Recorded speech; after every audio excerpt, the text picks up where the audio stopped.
Écoutez, c'est un projet que je prépare déjà depuis bien avant mon diplôme à l'IFAC. Hein, je prépare depuis le M1, le Master 1, je pense.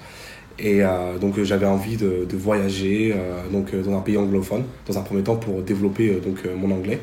Et j'avais envie de voyager dans un pays assez lointain pour sortir de ma zone de confort, justement. Donc l'Australie était un pays qui est quand même assez éloigné de la France. Donc c'est comme ça que j'ai fait mon choix. Alors, je suis resté 10 mois en Australie.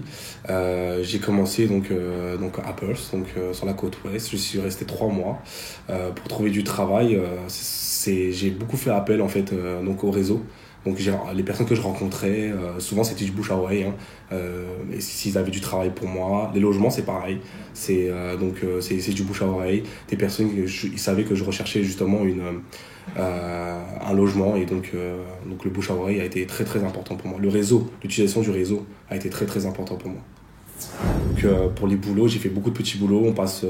J'ai travaillé dans un restaurant en tant que serveur. J'ai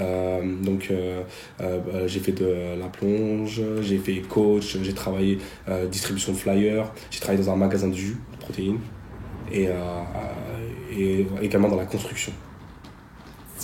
En fait, pour rencontrer des personnes, c'est simple. J'ai utilisé en fait un réseau qui c'est donc Facebook. Hein. Il existe beaucoup de groupes. Donc les Français en Australie, les Français avec la dénomination de la ville. Et c'est comme ça qu'on fait des rencontres. Donc d'abord la rencontre virtuelle et ensuite la rencontre physique.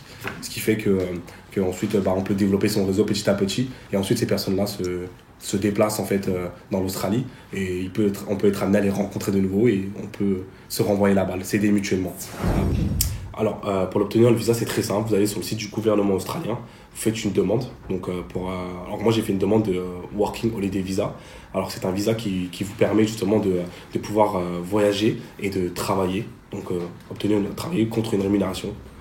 Et ce visa-là, vous pouvez le garder pendant 1 an. On peut rester sur le territoire australien pendant 1 an. Il y a une possibilité aujourd'hui de prolonger ce visa pour 2 ans. Donc là, pour la deuxième année, vous devez faire 88 jours dans des fermes. Et pour la troisième année, vous devez faire minimum 6 mois dans les fermes. Donc, voilà. Là, je vais terminer mon visa en Australie. Et ensuite, maintenant que je maîtrise mieux l'anglais, je vais peut-être me diriger maintenant vers un pays anglophone et construire une carrière professionnelle dans le domaine de la finance. C'est le domaine dans lequel je me sens le plus à l'aise.